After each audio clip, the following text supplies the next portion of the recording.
আমরা এখন আলোচনা করব অনাদায়ী পাওনা নিয়ে।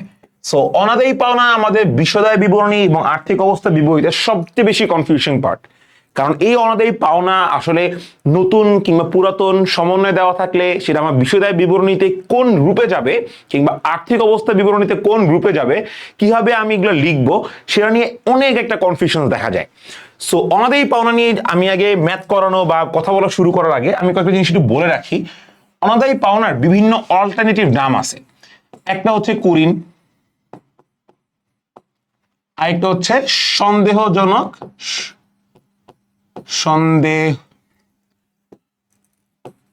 সন্দেহজনক পাওনা।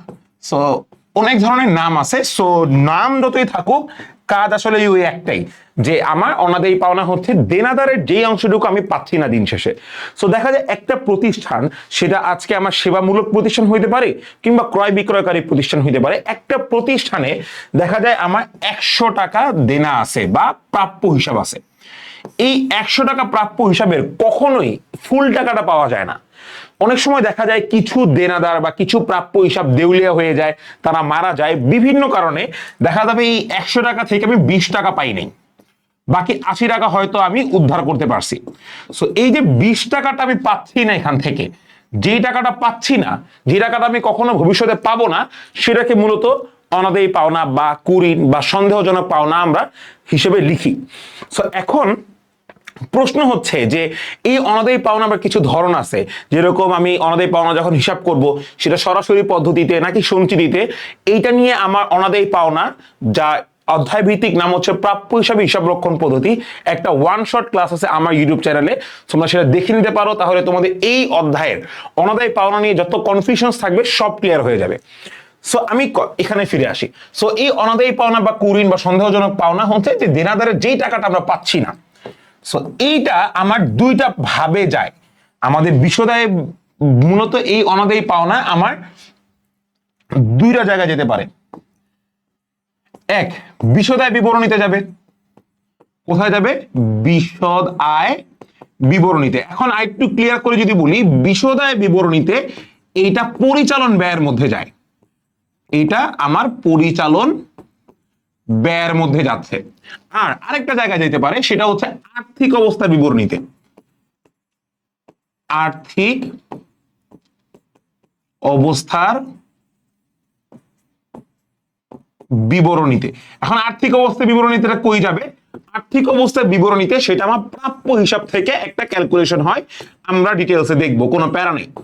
কিন্তু দ্য ইস্যু ইজ যে আমার যে অনাদায়ী পাওনাটা আমরা কিভাবে মনে রাখবো? আমরা অনেক সময় ভুলে যাই যে ভাই আমার সমন্বয়ে কোন কোন হিসাব যাবে। আমার এত কিছু মনে রাখার দরকার নেই। একটা জিনিস মনে রাখবা, আর্থিক বিবরণী ম্যাথ করার সময় তোমার রেওয়া মিল বা প্রশ্নে যে সকল আইটেম দেওয়া থাকবে, সেটার যে কোনো একটা জায়গায় যাবে। হয়তো বিশদায় বিবরণীতে যাবে, না হয় মালিকানা সত্ত্ব বিবরণীতে যাবে, না হয় আর্থিক অবস্থা বিবরণীতে যাবে। কিন্তু সমন্বয় যে সকল আইটেমগুলো দেওয়া থাকে, সেগুলো আমার যে কোনো দুইটা জায়গায় যাবে। হয়তো বিশদায় বিবরণী আর্থিক অবস্থা বিবরণীতে যাবে, না হয় বিশদায় বিবরণী বা মালিকানা সত্ত্ব বিবরণী, কিংবা আর্থিক অবস্থা বিবরণী কিংবা মালিকানা সত্ত্ব বিবরণী। একটা উদাহরণ দিয়ে বুঝাই। আমরা সমাপনী মজুদ যখন লিখি, কখনো কি দেখছো সমাপনী মজুদ প্রশ্নে বলা থাকে আর্থিক বিবরণী ম্যাথে? না, সমাপনী মজুদ কিন্তু সমন্বয়ে বলা থাকে। দ্যাট ইজ ওয়াই সমাপনী মজুদ অলওয়েজ দুইটা জায়গায় যায়। এক, তোমার বিশদায় বিবরণীতে আমরা বিকৃত পণ্যের ব্যয় এটা মাইনাস করি। দুই, সমাপনী মজুদ আমি চলতি সম্পদ হিসেবে আর্থিক অবস্থার বিবরণীতে দেখাই। সো আমরা এটা কিভাবে মনে রাখবো? ভাইয়া সমন্বয় যে সকল হিসাবগুলো থাকে, সেগুলো অলওয়েজ দুইটা জায়গায় যাবে, হয়তো যে কোনো দুইটা জায়গায় যেতে পারে। আর যেগুলো রেওয়া মিল বা প্রশ্ন দেওয়া থাকে, সেগুলো যে কোনো একটা জায়গায় যাবে আমার তিনটা বিবরণীর মধ্যে। তো তোমাদের আমি আগে একটু আমার মনে হয় একটু সুন্দর করে আলাদা করে বুঝাই। দেখো, মূলত আমাদের দুইটা পার্ট আর অনাদায়ী পাওনার। একটা হচ্ছে আমার বিশদায় বিবরণীতে যায়, একটা হচ্ছে আমার বিশদায় বিবরণীতে যাবে, আর একটা আমার আর্থিক অবস্থা বিবরণীতে যাবে। আর্থিক অবস্থার বিবরণীতে যাবে, যে কোনো দুইটা জায়গায় যাবে। সো আমি এবার একটু তোমাদেরকে সঠিকভাবে লিখে দেখাই। বিশদায় বিবরণীতে মূলত এটা যায় হচ্ছে পরিচালন ব্যয়। এটা কোথায় যায়? এটা যায় হচ্ছে পরিচালন ব্যয়। আরো যদি স্পেসিফিকলি তোমাদেরকে বইলা দেই, পরিচালন ব্যয় আমার জানতে চাওয়া হয় অনাদায়ী পাওনা খরচ এর সম্পর্কে। অনাদায়ী পাওনা খরচ কিংবা কুরিন খরচ, মানে অনাদায়ী পাওনার মধ্যে যেটুকু খরচ হইছে, খরচ মানে কি? অনাদায়ী পাওনা যেটুকু হইছে। অনাদায়ী পাওনা খরচ বা কুরিন খরচ মানেটা কি? তুমি মনে করো দেখলা তুমি আলাদা সঞ্চিতি রেখে দিলা, কুরিন সঞ্চিতি। তাহলে কুরিন সঞ্চিতি পুরোটা কিন্তু ভাই খরচ হয় না। কুরিন সঞ্চিতির মধ্যে দেখা গেছে তোমার হয়তো দেখলা যে 100 টাকা কুরিন সঞ্চিতি রাখছো, তুমি দেখলা যে ভাই তোমার 20 টাকা বা 30 টাকার অনাদায়ী পাওনা হয়েছে। তো তোমার এই যতটুকু টাকার অনাদায়ী পাওনা হবে সেটাকে বলা হয় অনাদায়ী পাওনা খরচ কিংবা কুরিন খরচ। আমাদের মূলত বিশদায় বিবরণীতে এটাই জানতে চাওয়া হয় যে আমার অনাদায়ী পাওনা খরচ হচ্ছে কতটুকু, মানে কতটুকু অনাদায়ী পাওনা ব্যবহার হচ্ছে, সেটাকে আমরা পরিচালন ব্যয়ের মধ্যে লিখি। এই যেখানে একটা সূত্র আছে, সূত্রটা একটু মনে রাখো। সূত্রটা হচ্ছে পুরাতন অনাদায়ী পাওনা, পুরাতন অনাদায়ী পাওনা যোগ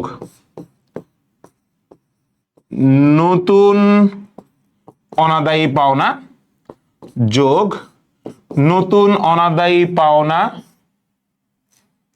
সঞ্চিতি মাইনাস পুরাতন অনাদায়ী পাওনা সঞ্চিতি। তোমরা সবই বুঝছো, কিন্তু একটা জায়গায় কনফিউশন, ভাইয়া আমরা এই নতুন অনাদায়ী পাওনা বা পুরাতন অনাদায়ী পাওনার কনসেপ্টটা বুঝি নাই। তো না বোঝার আসলে কিছুই নেই। দেখো এটা হচ্ছে, মনে রাখবা, পুরাতন কখনো বলা থাকলে, এই যে পুরাতন বলা আছে না, এই যে এখানে পুরাতন বলা আছে, পুরাতন অনাদায়ী পাওনা বলুক বা যে কোনো কিছু বলুক, পুরাতন জিনিসটা মানে হচ্ছে যেই অনাদায়ী পাওনাটা আমার রেওয়া মিলে দেওয়া থাকে, যেই অনাদায়ী পাওনাটা আমার কোথায় দেওয়া থাকে? রেওয়া মিলে দেওয়া থাকে, সেটাকে আমরা বলতেছি পুরাতন অনাদায়ী পাওনা। আর যেই অনাদায়ী পাওনাটা নতুন বলা হয়, কি বলা হয়? যেই অনাদায়ী পাওনাটাকে আমরা এখানে নতুন বলতেছি, নতুন অনাদায়ী পাওনা। নতুন অনাদায়ী পাওনা হচ্ছে যেই অনাদায়ী পাওনাটা আমার সমন্বয়ে বলা থাকে। আরো ক্লিয়ার করে দিই, যদি দেখো যে সকল অনাদায়ী পাওনা বছরের শুরুতে হয়, যে সকল অনাদায়ী পাওনা বছরের শুরুতে হচ্ছে, প্রিভিয়াস ইয়ারলি অনাদায়ী পাওনা এখানে নিয়ে আসতেছে, তোমার যে সকল পাওনা মানে আমার পুরো সারা বছর ধরে হইছে, সেগুলোকে আমরা বলে কি? পুরাতন অনাদায়ী পাওনা বা পুরাতন অনাদায়ী পাওনা সঞ্চিতি। কিন্তু আমাকে যখন বলবে যে বছর শেষে একটা হিসাব করা হয়েছে, বছরের শেষে এসে কিংবা যে সকল অনাদায়ী পাওনা বা কুরিন সম্পর্কে রেওয়া মিলে কিছু বলা নাই, সমন্বয়ে বলা আছে, সেইগুলাকে বলবো হচ্ছে আমরা নতুন অনাদায়ী পাওনা বা নতুন অনাদায়ী পাওনা সঞ্চিতি। সো নতুন অনাদায়ী পাওনা সঞ্চিতি, এইটা ইউজের একটা পার্সেন্টেজ দেওয়া থাকে, সেই পার্সেন্টেজ অনুযায়ী আমরা বের করব। পার্সেন্টেজ অনুযায়ী কিভাবে বের করবো সেটাও বলে দিব, টেনশনে কিছু নাই। সো এই সূত্রটা তুমি ইমপ্লিমেন্ট করতে পারলে এই সব কিছু তোমাকে রেওয়া মিলে দেওয়া থাকবে বা তোমাকে প্রশ্নে দেওয়া থাকবে, তুমি খালি যোগ বিয়োগ করে ফাইনাল অ্যান্সার বসাবা। এখানে যোগ বিয়োগ করে তুমি যেটা পাবা সেটাকে বলা হয় অনাদায়ী পাওনা খরচ। সেটাকে কি বলা হয়? অনাদায়ী পাওনা খরচ। অনেক সময় ক নাম্বারে আসতে পারে যে ভাই অনাদায়ী পাওনা খরচ নির্ণয় করো, তখন তুমি কি করবা? পুরা ম্যাথ করবা? অবভিয়াসলি না, তুমি খালি এইটুকু করবা। এইটুকু করার পর যেটা ফাইনাল অ্যান্সার বের হয়েছে সেটা তুমি অনাদায়ী পাওনা খরচ হিসেবে দেখাই দিবা। ইন এনি কেস তুমি দেখলা যে ভাইয়া পুরাতন অনাদায়ী পাওনা দেওয়া নাই, নাই থাকতে পারে প্রশ্নে, ক্যালকুলেশনে আনবোই না এটা, তাহলে আমি তখন নতুন অনাদায়ী পাওনা, নতুন অনাদায়ী পাওনা সঞ্চিতি মাইনাস পুরাতন অনাদায়ী পাওনা সঞ্চিতি, মানে যেই আইটেমটা আমার দেওয়া নাই সেই আইটেম আমি তাহলে ক্যালকুলেশনে আনবো না। তো তাহলে সবকিছু যোগ বিয়োগ করে আমি যেটা পাচ্ছি অনাদায়ী পাওনা খরচ, সেটা কই যাচ্ছে? পরিচালন ব্যয়, তার মানে আর্থিক বিশদায় বিবরণীতে যাচ্ছে। এইবার আসি আর্থিক বিবরণী, আর্থিক অবস্থায় বিবরণীতে আসলে কি যায়? মূলত আর্থিক অবস্থায় বিবরণীতে সেইটা চলতি সম্পদের মধ্যে আমরা অন্তর্ভুক্ত করি। কিসের মধ্যে অন্তর্ভুক্ত করি? চলতি সম্পদের মধ্যে। তবে অন্তর্ভুক্ত আসলে কিভাবে হয় দেখো, সে হচ্ছে আমরা প্রাপ্য হিসাব থেকে নতুন অনাদায়ী পাওনা বাদ দিই, নতুন অনাদায়ী পাওনা বাদ দেই এবং নতুন অনাদায়ী পাওনা সঞ্চিতিও বাদ দেই। সো এই প্রাপ্য হিসাব থেকে নতুন অনাদায়ী পাওনা বাদ দেওয়ার পর নতুন অনাদায়ী পাওনা সঞ্চিতি বাদ দেওয়ার পর আমরা আলটিমেটলি চলতি সম্পদে ইনক্লুড করি। এখন একটা প্রশ্ন দাঁড়াচ্ছে, ভাইয়া এখানে যখন এই সবগুলো যোগ বিয়োগ করছি তখন পাইছি হচ্ছে অনাদায়ী পাওনা খরচ, তবে এইখানে যখন সব বিয়োগগুলো করব তখন আমি আলটিমেটলি কি পাচ্ছি? তখন যেটা পাচ্ছি নিট আদায়যোগ্য প্রাপ্য হিসাব। তার মানে প্রাপ্য হিসাব থেকে এই দুটা হিসাব বাদ দেওয়ার পর যেই প্রাপ্য হিসাবটা আমার দাঁড়াচ্ছে সেটা হচ্ছে আমি আদায়যোগ্য, তার মানে প্রাপ্য হিসাব থেকে সেই টাকাটা পাবো, তখন সেটাকে বলা হয় নিট আদায়যোগ্য প্রাপ্য হিসাব। তো ইউজুয়ালি আমরা এই মেথডটা ফলো করি, যেহেতু আমি তোমাদেরকে বলছিলাম সমন্বয় যে সকল হিসাব থাকবে সেটা অলওয়েজ দুইটা জায়গায় যাবে। সো ভাইয়া নতুন অনাদায়ী পাওনা যেরকম বা নতুন অনাদায়ী পাওনা সঞ্চিতি কোথায় দেওয়া থাকে বলছি ভাইয়া অলরেডি সমন্বয় দেওয়া থাকে, তাই এটা বিষয়দায় বিবরণীতেও যায়, এটা আর্থিক অবস্থার বিবরণীতেও যায়। সো এই দুইটা সূত্র তুমি যদি মাথায় রাখতে পারো তাহলে আমি মনে করি অনাদায়ী পাওনা এই ঝামেলার এই ক্যাচালের অর্ধেক কাজ শেষ।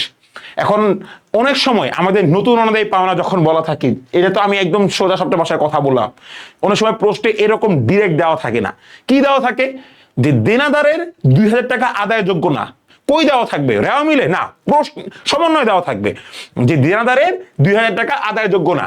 সমন্বয় যদি এই কথাটা বলা থাকে তার মানে সেটাই আমার নতুন কুরিন বা নতুন অনাদায়ী পাওনা।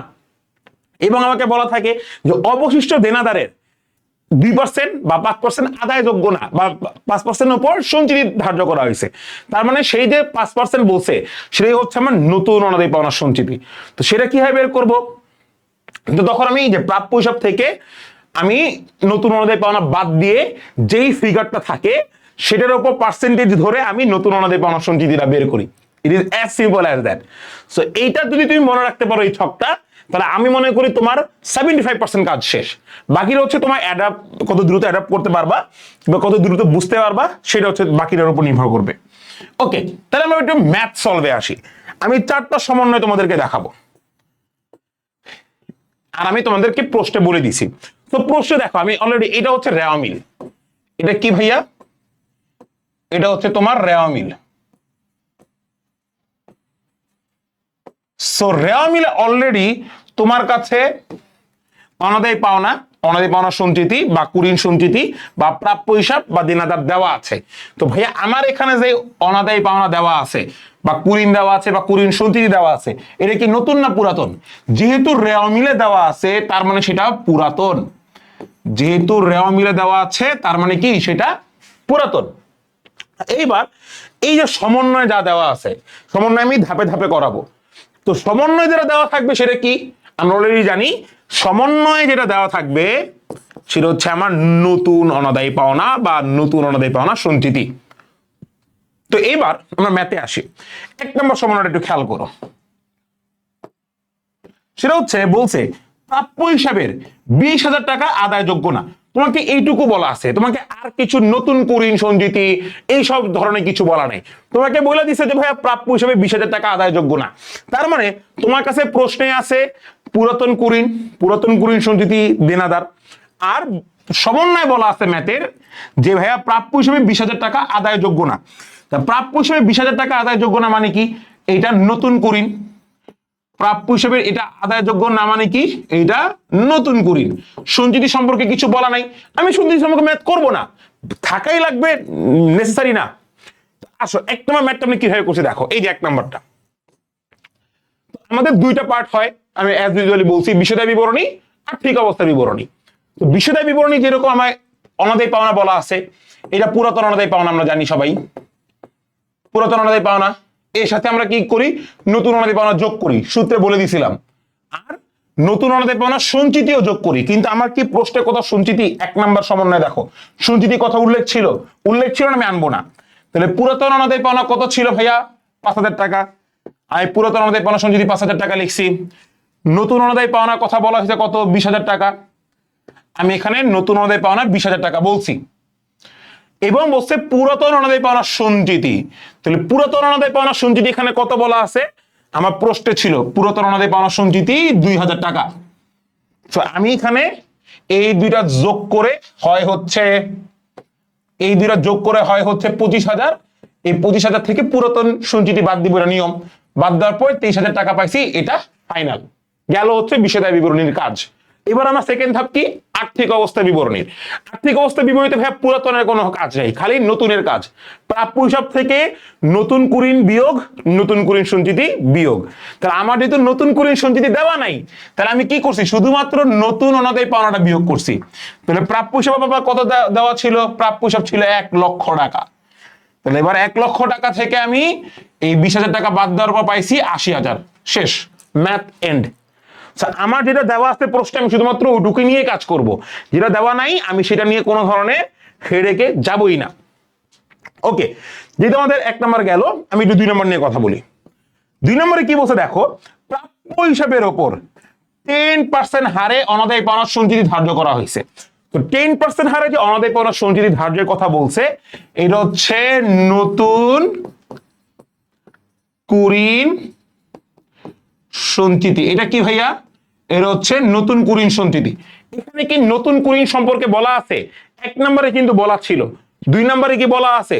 2 নম্বরে নতুন কুরিন নিয়ে কোনো কথা বলা নাই, তার মানে আমি নতুন কুরিন এখানে ক্যালকুলেশনে আনবো না। সো প্রাপ্য হিসাবের উপর 10% কেমনে ধার্য করছে এটা ভাইয়া পরে দেখবো আমরা। ফার্স্টে আমরা আসি বিষয়দায় বিবরণী। আমরা কি করব, পুরাতন কুরিন কত ছিল আমার, পুরাতন কুরিন ছিল 5,000, এই 5,000 টাকা আনছি। এটার সাথে নতুন কুরিন সঞ্চিতি দুইটাই যোগ। যেহেতু নতুন কুরিন নাই, আমরা ক্যালকুলেশন আনবো না, শুধুমাত্র নতুন অনাদায় পাওনার সঞ্চিতিটা যোগ করব। তাহলে নতুন অনাদায় পাওনার সঞ্চিতি বের করব কেমনে? এবার তো ভাইয়া প্রশ্ন, আমি যখন তোমাদেরকে এই ম্যাথ করাইছিলাম তখন আমি তোমাকে বলছি যে যখন আমাকে নতুন কুরিন সঞ্চিতি বের করতে বলবে তখন আমার সূত্রটা খুবই সিম্পল। প্রাপ্য হিসাব থেকে যদি আমার কোনো কিছু যোগ হয় সেটা আমি যোগ করব, এরপর আমি নতুন অনাদায়ী পাওনাটা বিয়োগ করে যেই ফিগারটা থাকবে, মনে করো এখানে আমার প্রাপ্য হিসাবে ছিল 100 টাকা, এখান থেকে আমার অনাদায়ী পাওনা ছিল হচ্ছে মনে করো 20 টাকা, নতুন অনাদায়ী পাওনা। তো এই 100 টাকা থেকে 20 টাকা বাদ দিয়ে থাকে কত, 80 টাকা।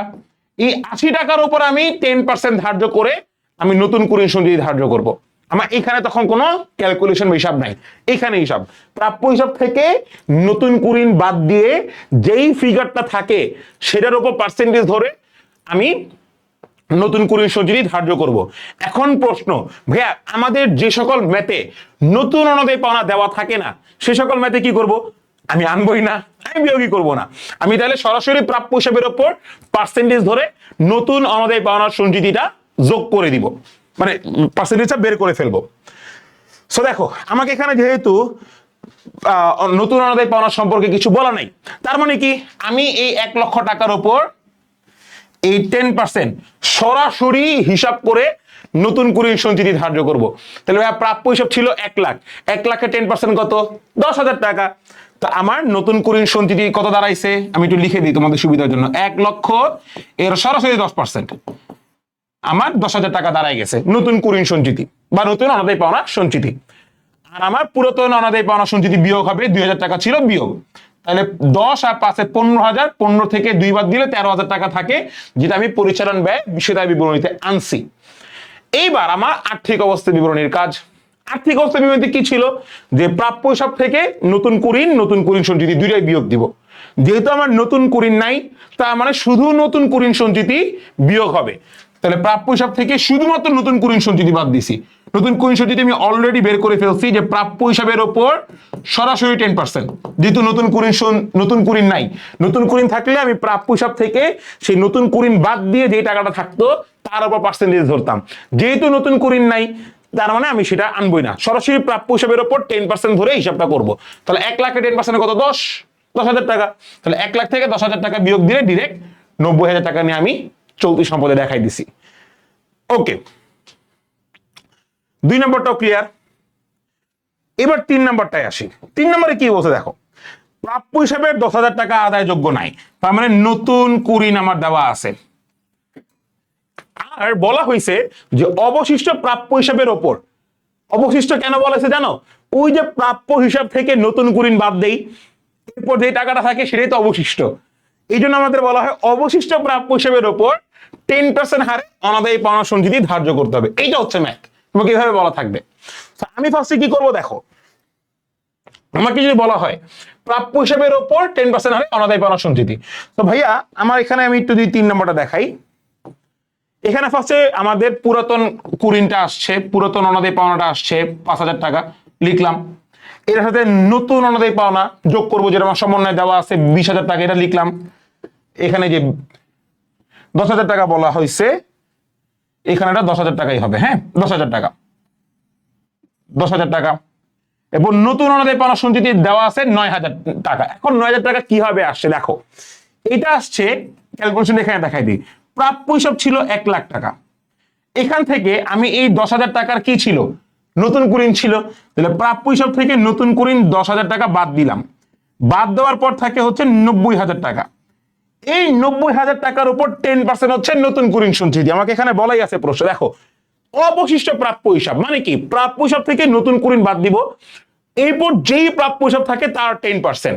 নতুন কুইন বাদ দেওয়ার পর থাকে হচ্ছে 90,000, এই 90,000-এর 10% হচ্ছে আমার 9,000 টাকা আমি আনছি এই জায়গায়। নতুন কুইন সঞ্চিতি মাইনাস পুরাতন কুইন সঞ্চিতি ছিল 2,000, তাহলে 10 আর 9 19, 19,000 আর 5 হচ্ছে 10 আর 5 15, 24,000। তাহলে এখানে হবে 24,000, 24,000 থেকে 2,000 টাকা বাদ গেছে, এটা 20,000 থাকার কারণে ক্যালকুলেশন একটু মিস্টেক হয়েছে। তাহলে এখানে হবে হচ্ছে 10,000 আর 5 15,000, 15,000 আর 9 24,000, 24,000 থেকে 2,000 বাদ গেলে আমার থাকে হচ্ছে 22,000। তাহলে অ্যান্সার হবে হচ্ছে আমার 22,000। কথা কি ক্লিয়ার? Simple as that. এবার আমার খালি এই দুইটা আইটেম আর্থিক অবস্থা বিবরণীতে যাবে। আর্থিক অবস্থা বিবরণীতে কি, প্রাপ্য হিসাব ছিল 1,00,000, এখান থেকে নতুন অনাদায়ী পাওনা আমি 10,000 টাকা মাইনাস করব, আর নতুন অনাদায়ী পাওনা সঞ্চিতি 9,000 টাকা মাইনাস করব। তাহলে আমার 1,00,000 থেকে 19,000 টাকা বাদ দিলে কত হয়, 81,000 টাকা। শেষ। এভাবে আমাদের ম্যাথ গুলো আসলে সলভ করতে হবে। এটা সিম্পল, দুইটা জায়গায় যাবে। নতুন কুরিন সঞ্চিতি আমার চলতি সম্পদে প্রাপ্য হিসাব থেকে বাদ যাবে, আর সবগুলো আসবে হচ্ছে বিষয় বিবরণীতে। ওকে, লাস্ট ওয়ান, আমাদের 4 নম্বরটা কি বলছে একটু মনোযোগ দিয়ে পড়ো। 4 নম্বরটা বলছে অনাদায়ী পাওনা সঞ্চিতি 5,000 টাকা বৃদ্ধি করতে হবে, এবং অনাদায়ী পাওনা সঞ্চিতি 5,000 টাকা দ্বারা বৃদ্ধি করতে হবে। দুইটাই সেম জিনিস, আমি খালি দুইটা আলাদা করে দিয়ে রাখছি। আমার এখানে অনাদায়ী পাওনা নিয়ে কোনো কথা বলা নেই, তার মানে অনাদায়ী পাওনা এখানে কোনো হিসাব আনবো না। আমাকে এখানে দুইটা ওয়ার্ড বলতে পারে, এক সেটা হচ্ছে অনাদায়ী পাওনা সঞ্চিতি 5,000 টাকা বৃদ্ধি করতে হবে, অথবা অনাদায়ী পাওনা সঞ্চিতি 5,000 টাকা দ্বারা বৃদ্ধি করতে হবে। বোথ আর সেম থিং। সো এই ধরনের ম্যাথে আমি কি করবো একটু দেখো। সো ফার্স্টে আমার যেহেতু আমার অনাদায়ী পাওনা নিয়ে কোনো কথা বলা নেই, আমি অনাদায়ী পাওনা এখানে আনবো না তোমাদের। সো ফার্স্টে আমি অনাদায়ী পাওনা আসছে 4 নম্বরে, পুরাতনটা আসছে। তাহলে পুরাতন ছিল 5,000, প্রশ্নে লিখলাম। এরপর নতুন অনাদায়ী পাওনা সঞ্চিতি আমি লিখবো। এখন এই 2,000 কত টাকা বলছিল আমাদের এখানে, 5,000 টাকা দ্বারা বৃদ্ধি করতে হবে। হোয়াট ইউ মিন যে 5,000 টাকা দ্বারা বৃদ্ধি করতে হবে, এটাই আগে একটু মিনিংটা বুঝতে হবে। এটা যখন বলবে 5,000 টাকা দ্বারা বৃদ্ধি করতে হবে বা 5,000 টাকা বৃদ্ধি করতে হবে, তার মানে হচ্ছে আমার পুরাতন কুরিন যত টাকা ছিল সেটার সাথে আমি 5,000 টাকা যোগ করব, যোগ করে আমি 7,000 টাকা দেখাবো। এইটা মিন করে এই জায়গায়। যখন 5,000 টাকা দ্বারা বৃদ্ধি করতে বলে, তার মানে হচ্ছে আমার পুরাতন কুরিন যত টাকা ছিল, পুরাতন কুরিন সঞ্চিতি যত টাকা ছিল তার সাথে আরো 5,000 টাকা যোগ করে আমি নতুন কুরিন সঞ্চিতি দেখাবো। এখানে নতুন কুরিন সঞ্চিতির জন্য কোনো পার্সেন্টেজ দেওয়া হয় নাই, এখানে বলতে 5,000 টাকা বৃদ্ধি করতে হবে। তার মানে কি, আগের সঞ্চিতি ছিল 2,000, তাহলে সেটার সাথে আরো 5,000 টাকা বৃদ্ধি করে আমি দেখাবো।